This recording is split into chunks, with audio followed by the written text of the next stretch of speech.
বিসমিল্লাহির রহমানির রহিম। সূরাতুন নিসার 37 নম্বর আয়াত আমরা গতকাল শুনছি। এই আয়াতে আল্লাহ তাআলা কৃপণ ব্যক্তি সম্পর্কে, বখিল ব্যক্তি সম্পর্কে কিছু কথা বলছেন। এখানে আল্লাহ তাআলা বলছেন, কোনো ব্যক্তি যদি কৃপণতা করে এবং কৃপণতার নির্দেশ প্রদান করে,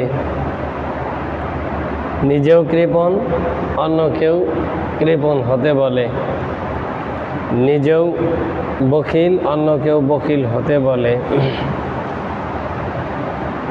এটা আল্লাহ তাআলা পছন্দ করেন না এবং বলেন যে, শেষে আল্লাহ তাআলা বলছেন, ওয়াতাদনা লিল কাফিরিনা আযাবা মুহিনা, কাফেরদের জন্য দর্দনাক এবং কষ্টদায়ক শাস্তির ব্যবস্থা রয়েছে। কৃপণ ব্যক্তি যারা বখিল, এদের মধ্যে একটা মন্দ গুণ আছে, সেটা হচ্ছে কৃপণতা। আর এই কৃপণতাটা, এটা আল্লাহ তাআলার নিয়ামতকে নাশকরিয়া, নিয়ামতকে অস্বীকার করার নামান্তর। আল্লাহ তাআলার নিয়ামতকে অস্বীকার করার নামান্তর, মানে অস্বীকার করা। তো আল্লাহ তাআলার কোনো নিয়ামতকে অস্বীকার করলে, ভাবি আইয়ি আলাই রাব্বিকুমা তুকাযযিবান, তোমরা আল্লাহ তাআলার কোন কোন নিয়ামতকে অস্বীকার করবা। আর আল্লাহ তাআলার কোনো নিয়ামতকে অস্বীকার করলে সে কখনো ঈমানদার হতে পারে না। এজন্য আল্লাহ তাআলা এক প্রকার ইঙ্গিতে এখানে বোঝাতে চেয়েছেন যে, যারা কৃপণতা করে এরাও এক প্রকার কাফেরদের অন্তর্ভুক্ত। এবং কারুন কৃপণ ছিল, কারণ একজন নামকরা কৃপণ ছিল এবং কারণ একজন কাফের ছিল। কারণের বহুত সম্পদ ছিল।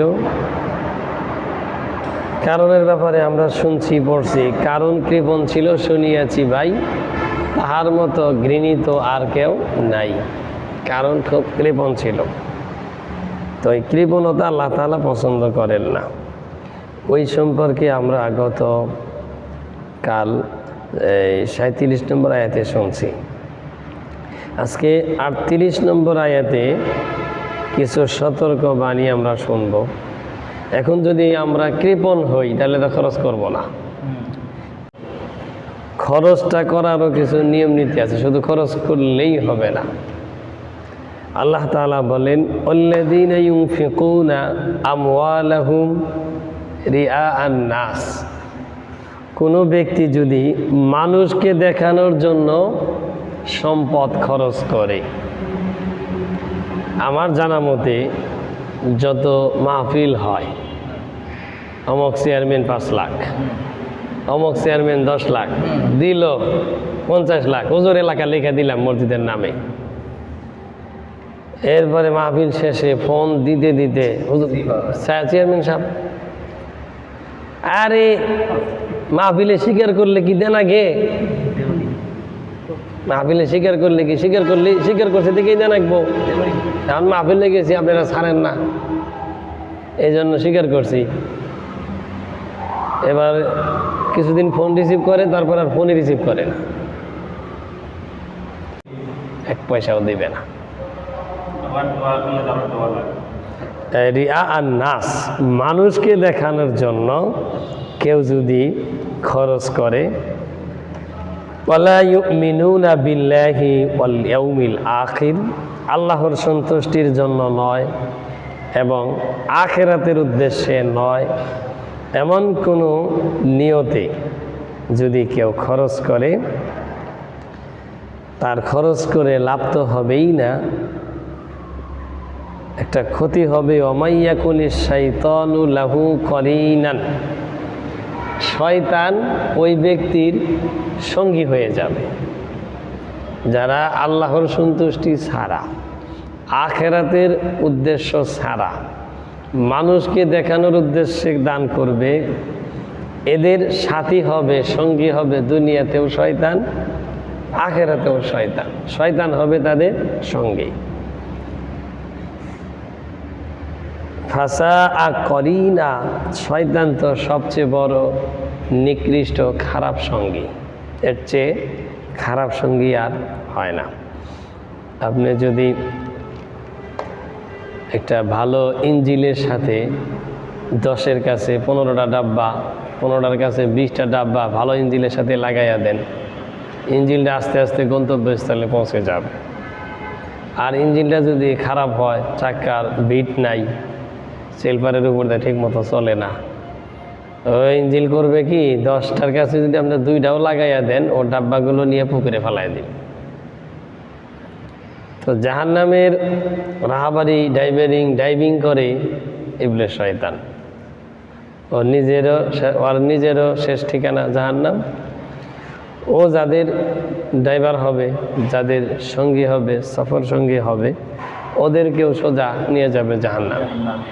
এই জন্য বলা হয়েছে ফাসা করিনা, শয়তান সবচেয়ে বড় নিকৃষ্ট সঙ্গী। আল্লাহ তাআলা বলেন ওমাযা আলাইহিম লাউ আমানু বিল্লাহি ওয়াল ইয়াউমিল আখির,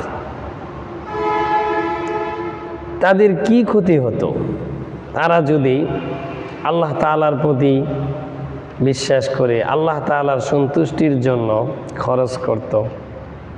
ওয়া আনফাকু মিম্মা রাযাকাহুমুল্লাহ, আল্লাহ তাআলা যা দিয়েছেন এই সম্পদ যদি আল্লাহর সন্তুষ্টির জন্য আখিরাতের উদ্দেশ্যে খরচ করত, এই খরচ করায় তাদের কি কোনো ক্ষতি হতো?